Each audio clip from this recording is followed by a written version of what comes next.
back to another episode of the Hustle Nation podcast. Today, we've got a real treat. Our friend Luke Wyckoff is in the house. Luke is a fearless entrepreneur who turns good ideas and unmet needs into successful companies thanks to his unique leadership style and his knack for building top-notch teams. His passion for business, life, and people is infectious and inspiring. Luke is many things. He is the Chief Visionary Officer of Social Media Energy, founder of Anxiety Seminars, fractional Chief Marketing Officer of Wyckoff Consulting, founder of Buy Safety Labels. He is a behaviorist and executive assessment at Z3 Talent, and of course, author, photographer, keynote speaker. Luke, welcome to the show. What did I miss? No, I think you got most of them. I think you nailed a lot of them. Nice. And the fact that I don't sleep, that wasn't in the bio, but I tend not to have to sleep very much. I think it's amazing you can miss anything. Oh, Luke, it's good to have a fellow Ferris State grad and Lambda Chi Alpha alumni on the show with us. Tell us a little bit about your journey and how you got to where you are now.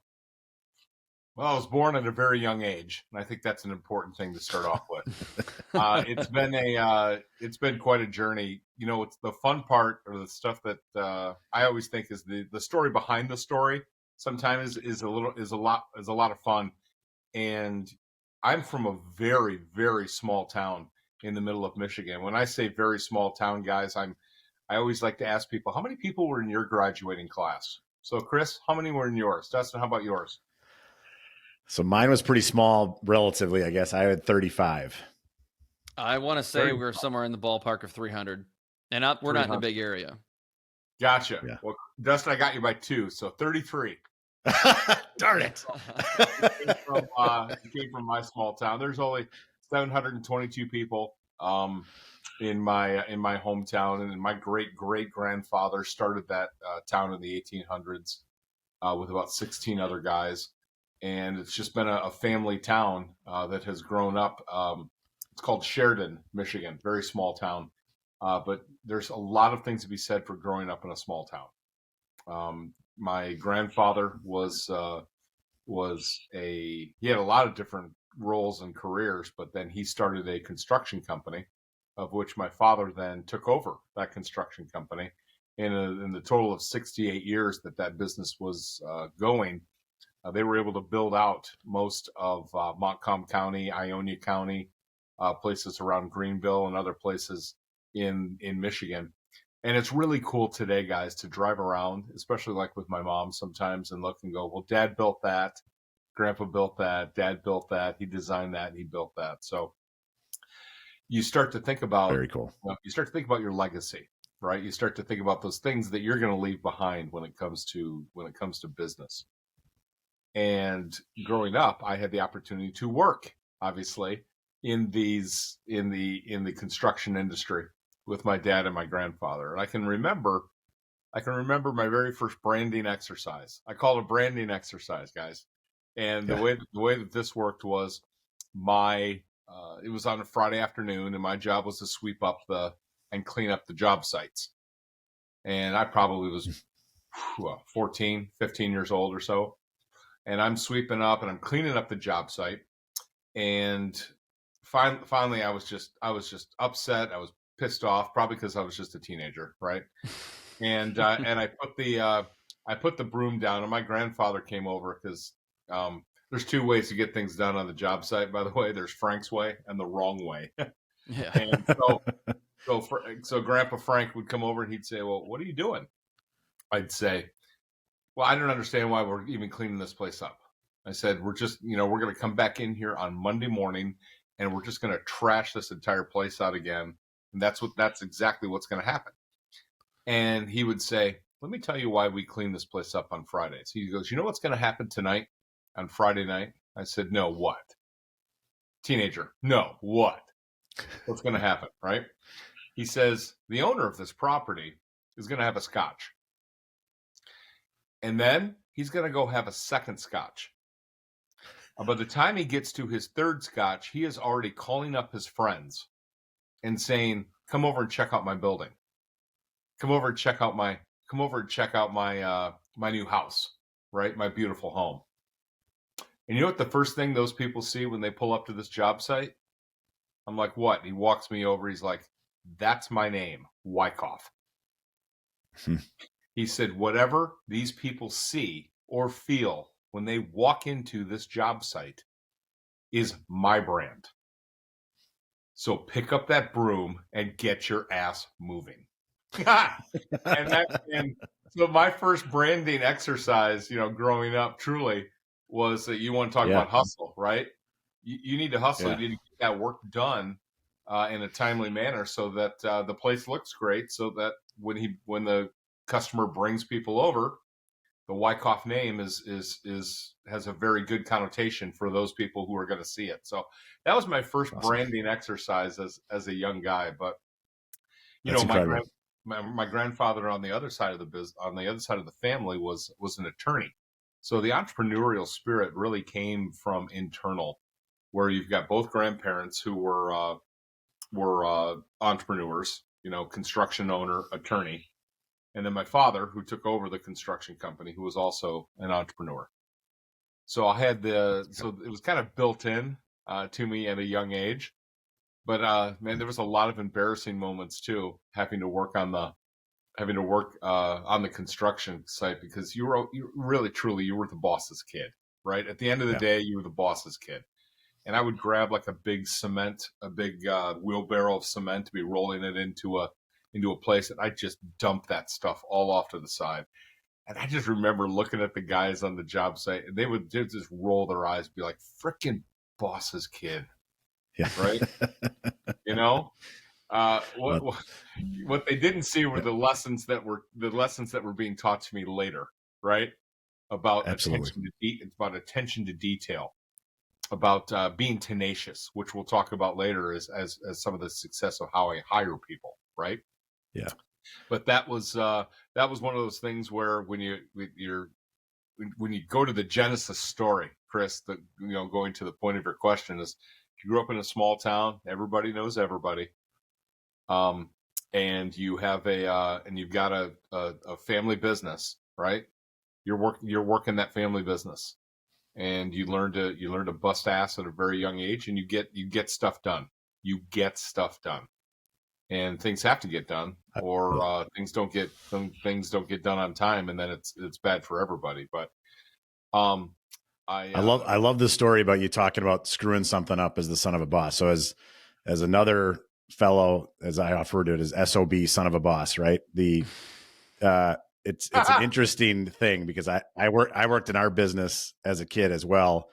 And for some reason, because I was the young kid for a period of time, they had me like involved in computers and IT.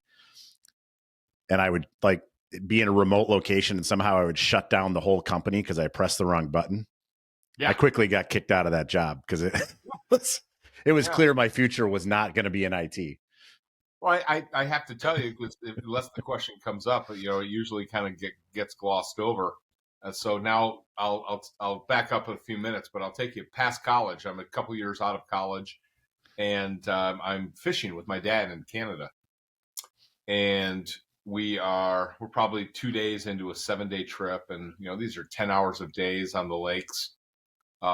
You learn a lot about your dad, by the way, when you spend time like that. And I'd give $1 million to have that time back. He's been gone 16 years, and to be able to go out and have him see any of these things that I built, over the last 16, 17 years, I just think he'd really get a kick out of it. But we're on the lake, and I said these words to him because, you're now thinking, okay, I'm third generation. I'm G3. I'm the next Wyckoff Construction owner, right? And I said, Dad, you know what I think we should do with Wyckoff Construction? And the look on his face was, oh crap.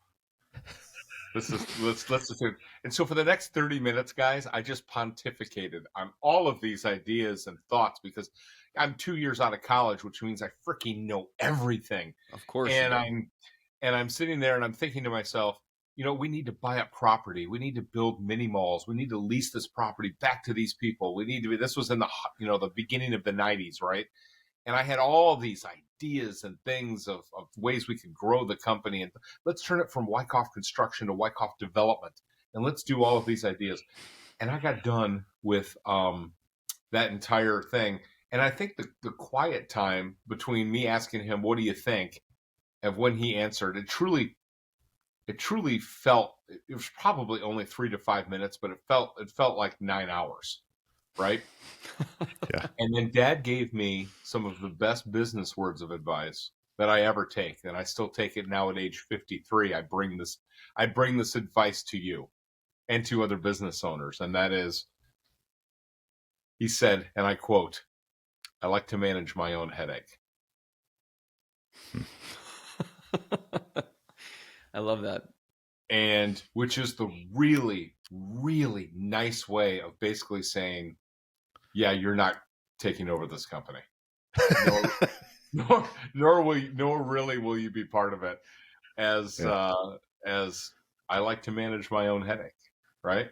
Yeah. And he and so that was another nice learning moment in the construction world. But I honored and really appreciated a lot of the things that they taught me, growing up. I mean, I can go through every grandpa-ism that I can remember and fatherism from those things. A man on his feet is worth 2 on his seat, right? I can sit here and just all day long, you measure twice, cut once, right? I can go through, I can just, they're all in my head, but every single one of them have an application to any business in any single area. And yeah, for sure. Then the man on his feet worth 2 on a seat just speaks to the hustle mindset. It speaks to it. You may not be on your feet, but you're running. Even if you're sitting in front of your computer, even if you're anywhere else, you better be up and running. So Luke, how did you make that shift from there? You talk about kind of growing up around a construction business, and now in all your different ventures between assessments and speaking and building companies and building teams and marketing, and you're in all these other categories. Yeah. How did you make that shift? Well, the interesting thing, the speaking, there's two things that happened basically in the college years that were really important. And it's actually crazy enough, when I hire kids out of college today, I am not looking at their grade point the way that maybe other schools will look at it. Yeah. Because I look at their resume and go, how active were you? If you were able to keep a B- average, but you were also on the rugby team, in the fraternity, you were part of the student council government, you were active in this, active in that, you were doing all these other things, and you were able to keep a B average, awesome. You'll be great in my company. If I see someone who was just heads to the stone ground that you got straight A's, you were great in college, good for you. What life skills are you bringing to me? And most of the time they're not. I don't, that's not something I look for. So when I go back to college and I start thinking about the college days, there's a couple things that were critical and important that helped me jump forward in some of the things that I've done today. One of the biggest ones was college debate. So I took a speech and communications class in college, and it was my coach, Gary Horn was his name. And the coach of the team pulled me off to the side after my very first speech in this communications class. He said, "I'd like you to take this debate class." I said, let's do it. I'd love it. I think that would be great. So I'm in the debate class. I get through the very first debate. He pulls me again off to the side and says, "I'd like you to join the team." And he at the time actually was one of the top debate coaches in the nation. And he paired me up with my partner, Mike Sargent, who would end up being one of my lifelong best friends. And he and I went on to have a 49-6 record, over my college career. And what's crazy is we beat all the big schools all the time. We'd beat Harvard, we'd beat Brown, we'd beat a lot of the big schools. It was always the small, like little Southern Baptist schools who would just hand it to us. I just remember, isn't that funny how we remember the wins, but we really remember some of the losses? That's exactly right. We beat 46, and I don't remember one of them, but I remember all the losses. But I could tell you every single one of the losses, who they were to. And, like John Carroll University, right? I mean, they were just raising Southern Baptist ministers.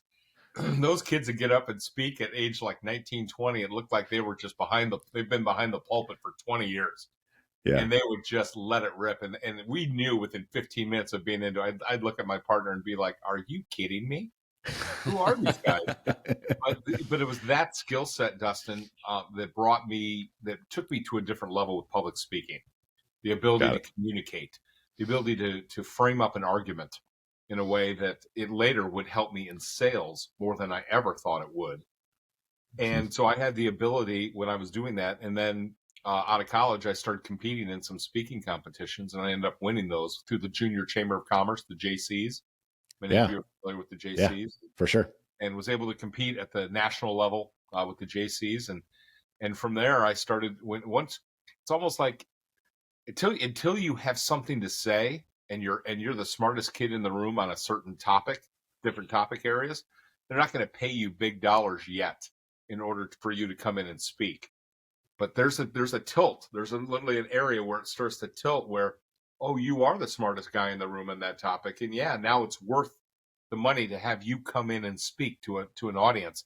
So the public speaking and the speaking projects that I do today, when I come in and speak at big conferences, right?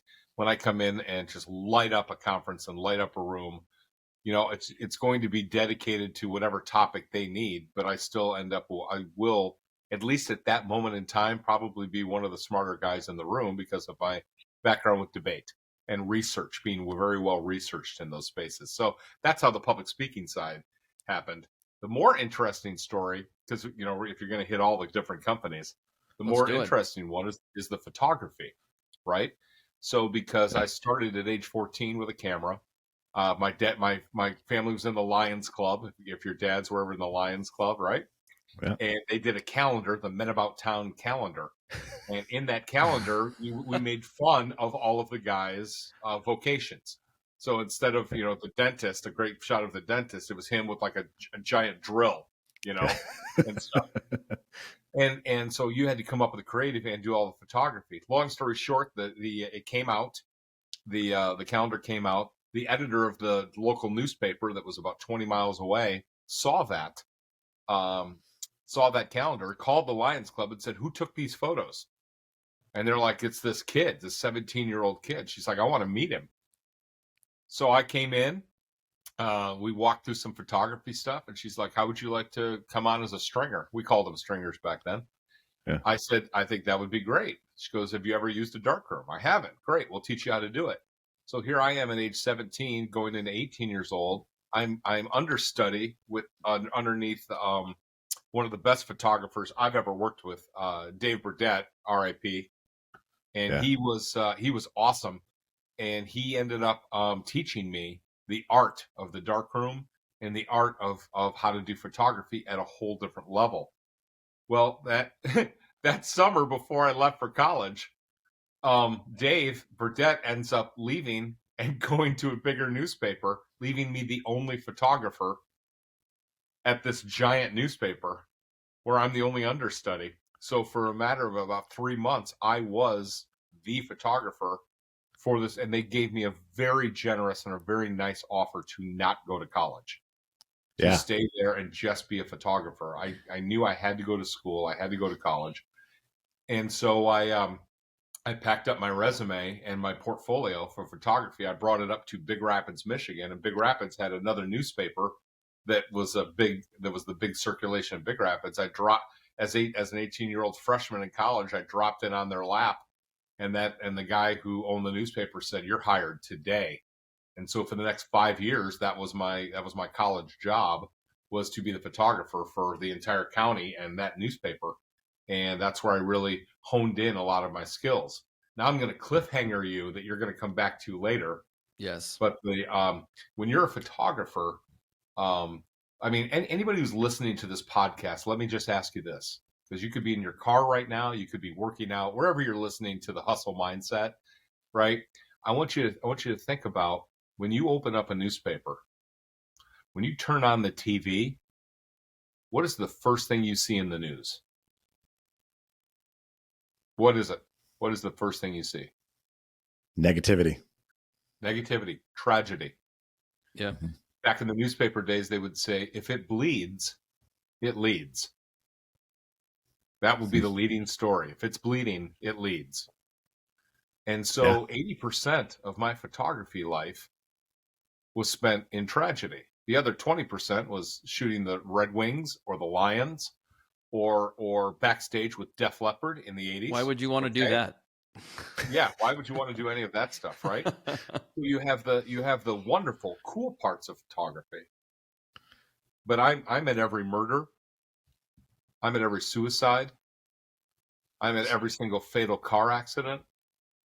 And in 1993, when I put down my camera for over 23 years, I would never touch a camera again. The last thing I photographed was a 6-year-old girl drowning. And it was in the Muskegon River. And I was there to capture the photo with her mom standing on the side of the river as they're taking the body out. And I thought to myself, as a photographer, this is my best day ever. And I'm about ready to make this woman's worst day of her life. Right? I'm about ready to let the world know about her worst day. And I said, at that point, I'm done. So when I graduated college, I put away the camera and I said, I couldn't, because what I couldn't do, guys, I couldn't do what a fireman does and what a police officer does or an EMT. Those are some of our truest heroes, right? Absolutely. In our society. They see this tragedy every day, and somehow they have the ability to compartmentalize and put it over here. I couldn't. I never did. I held it right here, and I'm like, I can't do this. So when I graduated, I went and got a big boy job. And my first job, I put away the camera. My first job out of college was the best sales training I ever had. It was with a company called Wallace Computer Services. If you did not know, the show The Office was actually mirrored after Wallace Computer Services. Is that right? I sold paper, I sold labels, all of these things, and I'd go out on sales calls. I'd make 70 to 80 sales calls a day, face to face, knocking on doors. It was the best sales training I think I ever had in my life. It was outstanding. But I knew after a couple of years that isn't what I was really called for. And so when I went out and looked at the different opportunities, I came across an opportunity that one of the biggest changes in my life, and it's right up your alley, is I ended up working for and landed a job with a company called Development Dimensions International, DDI. And I ended up working for that company for over 13 years. And they're one of the largest leadership and management training development companies in the world. And I became a master trainer. So now you're combining, your public speaking skills with being a great trainer. And now you're in front of people, training them on how to deal with conflict, right? How to deal with leadership. You're also dealing with how to coach teams and mentor teams and all of those, everything that has to do with leadership, how to give feedback, all of those things, right? So they offered me a job, and I ended up working for that company for quite a few years. I lived in Grand Rapids, Michigan, got active in the community there. And then in 1999, had the opportunity of a lifetime, actually, to go and run the West Coast areas for that company. I got to manage a 5-state area, and I had my choices. I could have lived in Las Vegas, Nevada, Salt Lake City, Utah, or Denver, Colorado. The funny thing is, I had already been to Denver 3 times by the time I was that age, but I'd never went to Denver. I was always up in the mountains skiing. So if you've ever been to Colorado, right? A lot of people who come to Colorado who come skiing have never been to Denver because they just get on I-70. They go up to the mountains, they look to their left and go, oh, there's Denver. And then they just keep going up to the mountains. So I really had never been to Denver, but at age 29 had the opportunity. And so I moved to Denver at age 29 and worked for that company for many years. And very cool company. I worked with some of the smartest humans that I think that I've ever worked with truly in my life, which has been one of the one of the things that has helped me be successful is surrounding myself with people who are truly smarter and better than me in many ways. And they had many industrial and organizational psychologists that worked for that company that were just very smart in the worlds of assessment. How do you assess people for a good culture? How do you assess people for the right job? How do you figure out who's the best person to not just hire, but in a succession management world, who's the best person to promote? And it was learning those skills at DDI that would end up helping me with my companies later in life. They also everyone gets to a point in their career. I think all of us do, when you get a little bit burned out, you get a little bit tired. Like, you've done this, you've been doing this a while, and that happened to me in the early 2000s. And so I went back to my employer, and I said, hey, I either need to take on some either more responsibility, or I need to go back to school. I need to do something to keep the mind spinning. And they gave me that opportunity, and I went to the University of Colorado in Boulder and went through their executive MBA course and got a master's degree from the University of Colorado. Cool. And then a couple years later, now we're in 2006, and that is where I'll stop the story for right now and let you guys ask a question. But right there is the moment that I broke away from corporate America and started the first of my companies. Excellent. So you're saying debate and photography is what got you to where you are now? They certainly were two of the catalysts. They were certainly those things that were important. You know, the weird thing, Chris, was not being able to, truly not even wanting to pick up the camera. Because everybody knew you at that point after 5 years of being a pro. Everybody knew you as being a photographer. There wasn't a wedding that you couldn't go to. There wasn't anything that you would you'd look off the side and go, yeah, that photographer's screwing it up. You know, you're at a sporting event, any sporting event with people as parents, and you'd be like, yeah, they're positioned wrong on the field. That's not where they're supposed to be. You know, you end up being you're looking at it and going, it's almost that thing. Think about leadership for a moment, guys. Think about the leaders who step in and go, God, you know what? I'm just going to do it for you. Yep. Right? Because they know they can get it done faster. They know it's going to be done right, the way that they want it to get done. Right? And they never empower the other person to get it done. And in my photography world, that ended up being one of the areas that was that I was slightly judgmental watching the other photographers. It's probably fair, though, if you look at what you do with your social media company, or any creative, any artist, they are oftentimes perfectionists because they're so good at their craft, and it's hard not to. I mean, I'm a marketing professional like you, and it's hard not to look at other companies' marketing and not be judgmental at times. And so, yeah, I think you're just right on all those points. But within your company, it is so important to really educate and empower and inspire those people to take that on so that you can be a better leader. Great points on all. I can remember the point. I literally can almost remember the date and time in the social media company, and I'm happy to share with you how that company was founded.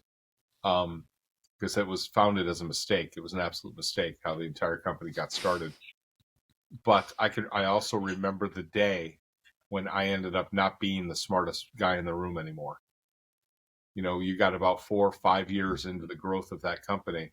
And I can remember the day when I looked around and I'm like, the knowledge level of the sophistication and the technology smarts when it shifted, and I realized, wow, now we're at that point where now we were about even for a while, and then all of a sudden there was this, you know, they could do things that I could never do. And I looked and went, wow, these are just really impressive humans in the company. I remember that. But you know, SME was a really fun company because I'd already started a company before that, which was a company that was doing executive search. And you guys know the executive search field, right? For sure. So that and if your listeners are listening, it's the executive headhunting, right? It's going out and on behalf of companies and finding the hardest to find talent across the world and bringing them and putting them in front of customers and saying, here's the best of the best. And why I loved starting that first company was I had turned that industry upside down. Instead of just doing the recruiting where you go out and find, we'll say that a company's looking for a chief financial officer. Instead of going and finding all of those, I would meet with the client and the customers up front, and I would do the behavioral analysis of their executive team to find out what makes your executive team so unique and so neat to work with them. And I would put behaviors and motivational fit factors into the selection process. So as all of these CFOs were coming in from around the nation, you'd take a slate of 50 people down to 40, down to 30, down to 10, and then we're doing deep dive assessments that I had learned at DDI for 13 years. I would sift those down so that when I would present the finalist candidates to the customer, they were already a behavior fit, culture fit, and they were a great fit for the company. And I always say, be careful what you wish for, because this is that's the exact person, right, that I'm going to find for you. And it was fun. It was a lot of fun. And they would say, well, which one's your favorite? I'd say, number one's my favorite. Which one's number one? I said, all of them. Yeah. I said, you hired me to find, here's 3 or 4 amazing finalist candidates for you. You're not an expert in staffing and selection. I am. So therefore, pick the one you like. Go with your gut feeling. Never doubt a woman's intuition, ever. Yeah. He's right. Yeah. Okay. And so take these candidates out for dinner. Take them out with their spouses. Go and spend time with them. And then listen to your wife. Yeah. Because they were one of the most impressive things I've heard from you in all of your stories at this point is your kind of lens of continuous learning. When you talk about in each section that you've done, when we talk about like the most successful people, they have this kind of insatiable thirst for knowledge, right? So to your point, you could have went into the executive search business and did it just the way anyone else did it. Right. But that kind of thirst for something more, that thirst for knowledge, I think is really, sometimes it's often lost when people talk about, the progress that they've had and the success that they've had. I mean, when you start talking, to Chris's point earlier, whether it be photography, whether it be debate, whether it be, your construction background growing up, I mean, all those things are just building towards your next thing, which is, ultimately why you're able to do so many different things. I mean, when Chris, kind of laid out your bio, it's like, how do all these things mesh? And it's ultimately just because it just seems like your phase for learning is kind of unending. Continuous learning is one of the 5 things I look for when we hire people into the company. So when I hire people, we look for what I call the top 5. And notice, guys, these are all things that in the psychology world, in the IO psychology world, we call them non-trainables. So I can't train you on these things. You either have them or you don't. And the past behavior is a perfect predictor of future behavior. So when I ask questions in an interview, I'm asking very specific stories around where I can see these behaviors in action, because what you've done in your past will be very significant and end up being what you do in your future. So can you break those down for us? Yep. Tenacity, resilience, energy, impact, and the ability to learn. Tenacity, resilience, energy, impact, and the ability to learn. Those 5 things are the 5 most critical key things that I look for in every team member or everybody that I've hired into the companies. If you've got those 5, I could teach you the technical expertise. That's easy, right? What I can't teach you are those 5 things. And so I look for stories of where you have been incredibly tenacious. I look for stories where you fell hard and you got back up and kept going. There's your resilience. And so I look for stories around each of those 5 areas. And if you could prove to me in an interview that you've got those 5 things, you're already 98% there. Now you got to show me that you're awesome in whatever it is you're doing, whether it's website design, SEO, writing content for social media, working with influencer marketing people, being able to do photography, video. If you're live on site, doing live TikToks, live Instagram, whatever it is. If you're the best at that and you have those 5 things, congratulations. You're pretty much there. It's excellent.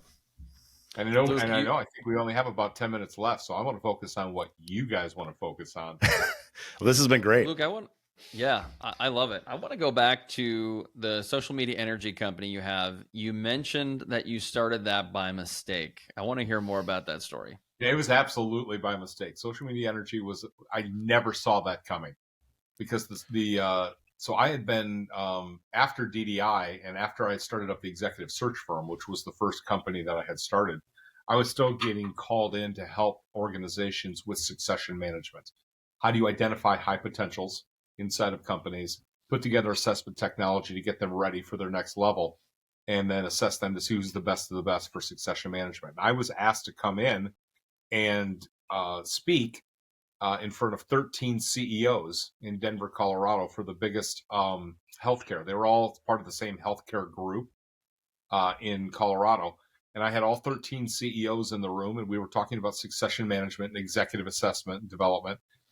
And I got done with the presentation. One of the CEOs says to me, he says, "You started your whole company using LinkedIn and Facebook, didn't you?" Now, keep in mind, guys, do this math in your head. That was 14 years ago. So where were you with social media 14 years ago, right? It was just a baby back then. I mean, exactly. There's 300 plus million people that use LinkedIn today. I was user 668. Wow. Just to give you an example. Right? Wow. So they looked at me and said, "You use LinkedIn and Facebook to start your company." And I said, "Yeah, I did." And the CEO says, "Well, what is all that stuff?" And I'm looking around the room at all the CEOs who were north of 55 and just south of 120. And I looked around the room and I said, "You guys want to know what social media is?" And they all nodded. So I hopped up on the whiteboard and I whiteboarded out in real time a complete digital strategy for a $2.8 billion company. And I got done with it. And the CEO over the whole system looks at me and goes, "Well, why don't you just do that for us?" And I said, "Do what?" He's like, "All that stuff you just said you could do." And I said, "I didn't say I could do it. I said, this is what you should be doing." Yeah. He goes, "Yeah, we don't have anybody who knows how to do that. Just do it for us." I said, "So we're all on the same page when we walk out the room here.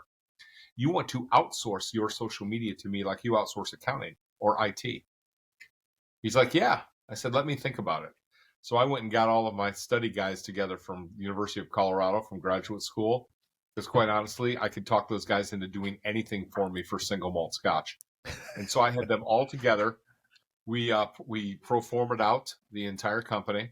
I walked it in to them, and they said, "Yeah, let's do it." I walked out of that. I didn't have a name for the Social Media Energy didn't exist.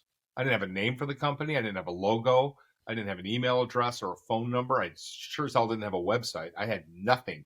But what I had is what every entrepreneur dreams of having, and that is I had a paying customer with a big name, a big household name. That's incredible. And so I don't know if any of your listeners ever get excited about thinking about pricing strategies or understanding how to price things out.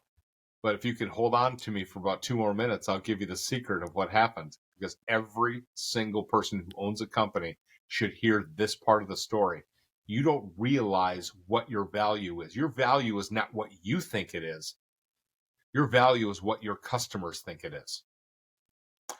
So I thought, well, this is kind of a cool idea. I wonder if anybody else wants it. So I called up my client, Time Warner Telecom, TW Telecom, and at the vice president of HR, who was my client in the executive search space. I said, "Hey, can you get me a meeting with the head of marketing?" He's like, "Yeah." So I went and sat down with the head of marketing for Time Warner Telecom, but I doubled all of my prices. Doubled them. I walked out of that meeting in 30 minutes with a signed contract and thought to myself, they said yes too fast. So I called up the head of human resources for Remax International. Remax corporate headquarters is in Denver. Yeah. Said, can you get me a meeting with the head of marketing? Sure can. Got me in with Remax. Doubled my prices again. 45 minutes later, walked out with a signed contract thinking to myself, they said yes too fast. Yeah. So I called up Sports Authority, which ended up being purchased by Dick's Sporting Goods. Called up Sports Authority. Hey, can you get me a meeting with the head of marketing? Yep. Doubled my prices again.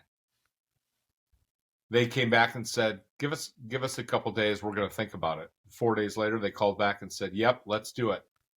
And I'm like, there's my pricing. What was your rate? Like $40 an hour? The point of that story for anybody who's an entrepreneur or people who are in marketing and they're thinking about pricing strategies is the value that you bring to an organization is not what you think it is. It's what your customers will bear. And every branding and marketing person who's worth their weight in gold, who understands economics 101, will understand that there's a supply and demand.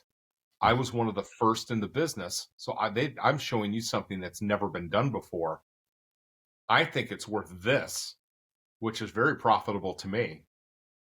Ended up being 4 times more profitable than I ever expected it to be.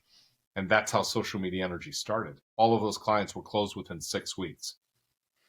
Let's incredible. Dive deeper into the pricing strategy, because I think that there are a lot of leaders listening to this podcast, entrepreneurs, coaches, solopreneurs, whatever, that would love to get more insight. And I've gone through it myself in a journey. I remember when I left to become an independent consultant, I had a friend who's very successful and had hired a lot of consultants himself. And I said, hey, what do you think I should charge? He's like, well, what do you think you should charge? And I remember saying something like, $60 an hour.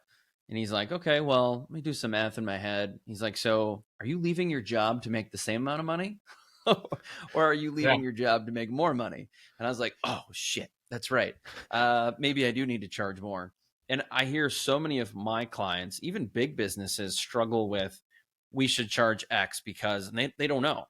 So how do you go about determining what is the right price? Because to your point, different clients will pay different rates gladly, and they all might be more than you're willing to charge. But what is that sweet spot? Is it hourly? Because I've heard a lot of people just say my hourly rate's this, but now I'm hearing a lot of people say, don't go hourly, price based on the project.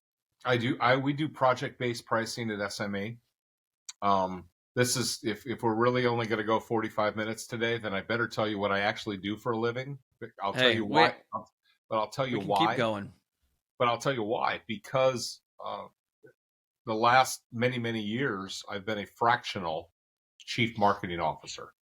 So companies hire me to come in for 5 hours, 10 hours, 15 hours a week at 6-month increments to really give them a huge, boost in their branding. They could go through a rebranding. They could be launching a new product. There's all these reasons why clients bring me in, right? And the reason why I'm spinning this back around to your question around pricing is a lot of times clients will ask me to do an analysis of how they're doing with their pricing. And the first thing I do, Chris, I go out and I set up interviews with their top customers and their top clients.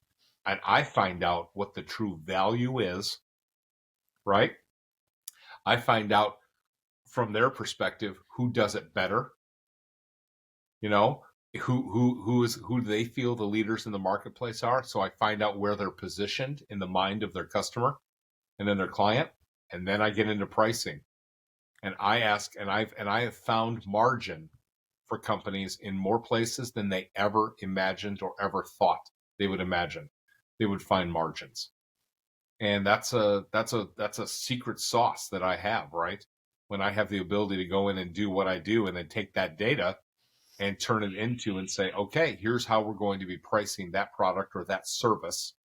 A lot of times the services are the most underpriced, just to let you know.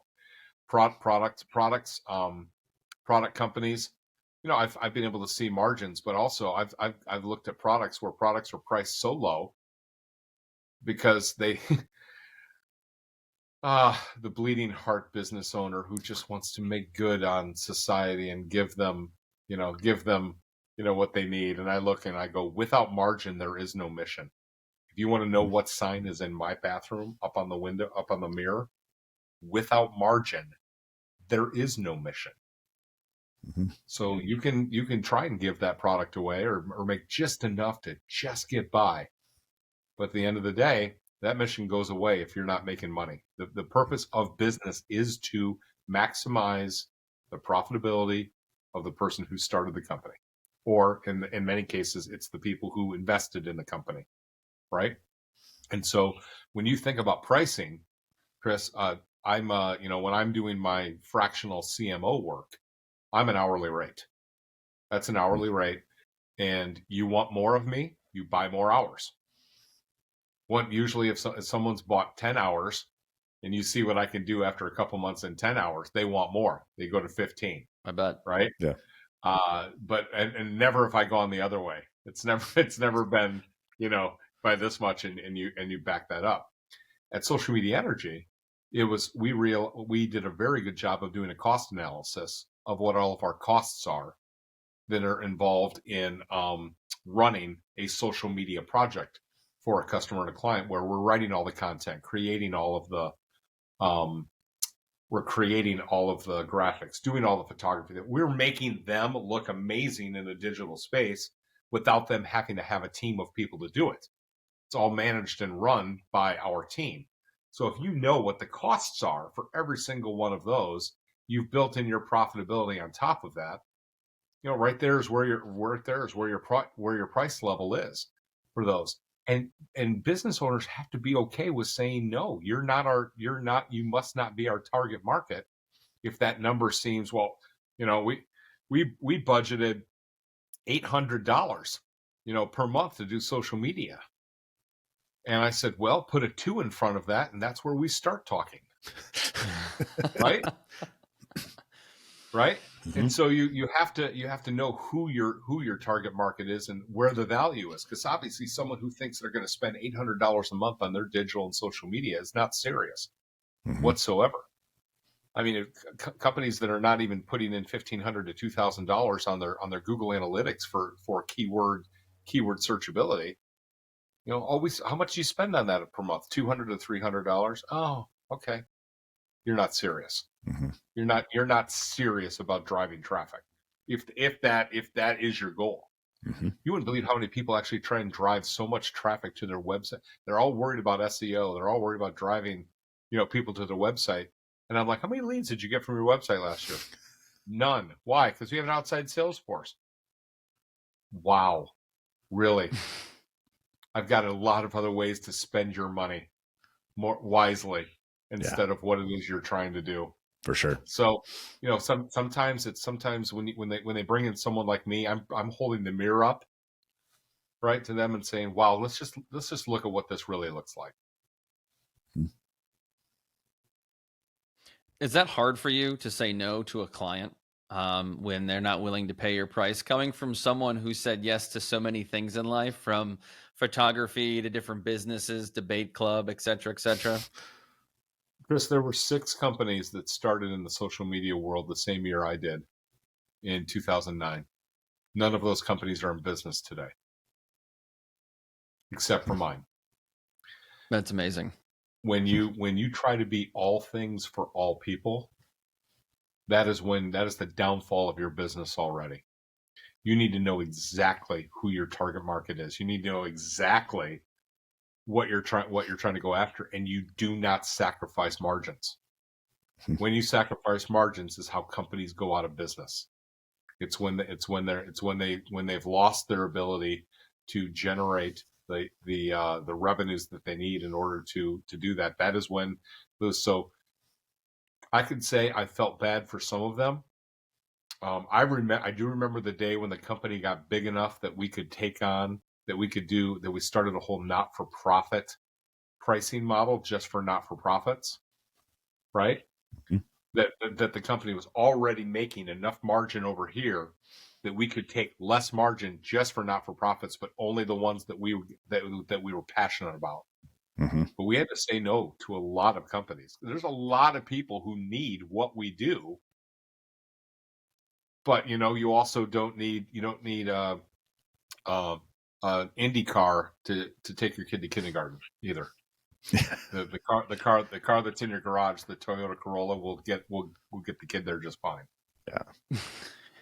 I'll go back to price for a moment, because I'll say this: not only can you hurt your margins by being inadequately priced, but what does it say about your service? What is the brand you're creating by being 20% cheaper than most of your competitors or the median industry price? I would say that alone sets the expectation. Well, don't expect the moon and the stars, just expect average, because you're charging an average to below average price. So that to me can speak volumes about your company, whether it's true or not. I struggle with a client right now who their product is priced below the gorilla, the 900-pound gorilla that's out there, but yet their machine is so much better. And I think to myself, if I were the owner of that company, I would price 10 to 20% over the 900-pound gorilla and win and sell lesser machines with bigger margins, and then gain more market share, and do that and be okay with not having as many sales, with much higher margins, because now you're placing the value in the customer's head, instead of going, well, there's this 10 or 20% less.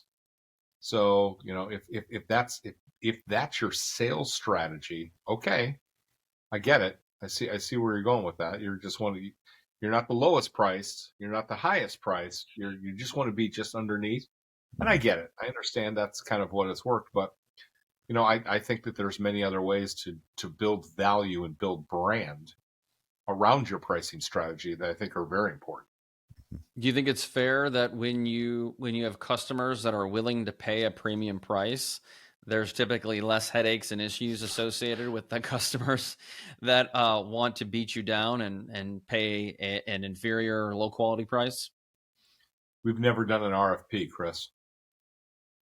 Hey, Dustin, I don't know if you heard that. Let me repeat it. We've never done an RFP. You know what I do? I send people. Everybody wants us to bid on all of these projects.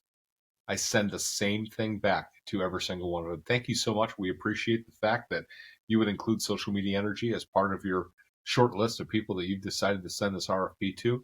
It is the view of the owners of this company that RFPs are outstanding for products like toilet paper.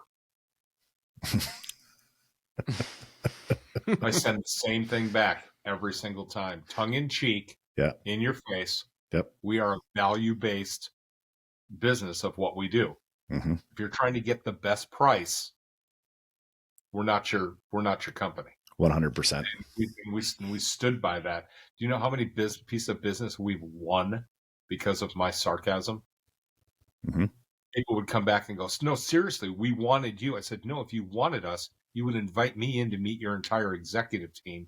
We'd sit down and shake hands like businessmen and women, and we'll form a relationship, and then you will love my company. Mm-hmm. That's how we're going to work. I love that. You're going to put things on a spreadsheet, pick the lowest number, and say, "Did my job." Mm-hmm. No, you didn't. Sorry, we're not part of that game. I'll eat up my profit margin just filling out your paperwork. We're not a paperwork company. We're a digital company. Mm-hmm. Boom. Yep. There you go. Dropping bombs. Oh, that was amazing. Luke, I would love to continue this conversation. We could easily take this into hour 2 or 3. But Volume 2 coming, everyone. Volume 2. We're going to do it. I'm going to send an invite. We will make Volume 2 happen sometime this summer. That was amazing. And the title of that one, Chris, will be How to Fire Yourself. I'm already interested. There you go. There's your cliffhanger. Boom.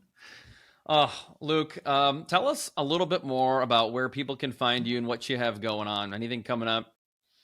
Yeah, there's I've got a couple of really nice speeches, keynote speeches this summer, and that's just my name, lukewyckoff.com. But if you don't spell Wyckoff right, you're completely off. It's Wyckoff. That's where people find me for the keynote speeches. The work that I'm doing with my fractional chief marketing officer work, that's just Wyckoff Consulting. It's not a hard one to remember. But that's where people can find me. They can always call my cell phone, 303-638-0050.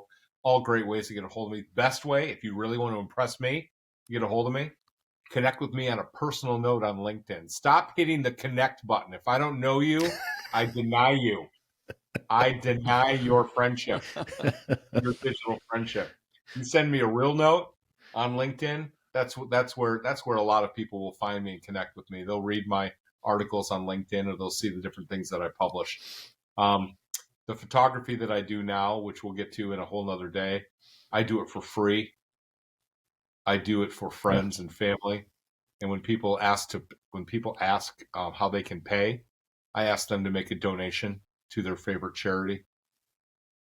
Just go give the money you give to me, give that to your favorite charity. Because my job with a camera the rest of my life is to just bring absolute beauty to this world. No more tragedy. And that's one thing we didn't get to. You are a true philanthropist, which I think goes back to the family business, the debate team, the photography, all those things that you had growing up as a kid. And that's a big part of who you are, being a philanthropist. I love it. And obviously a big part of your success, no doubt. And that came from my grandparents and my father, who, when you invest in the community will invest in you.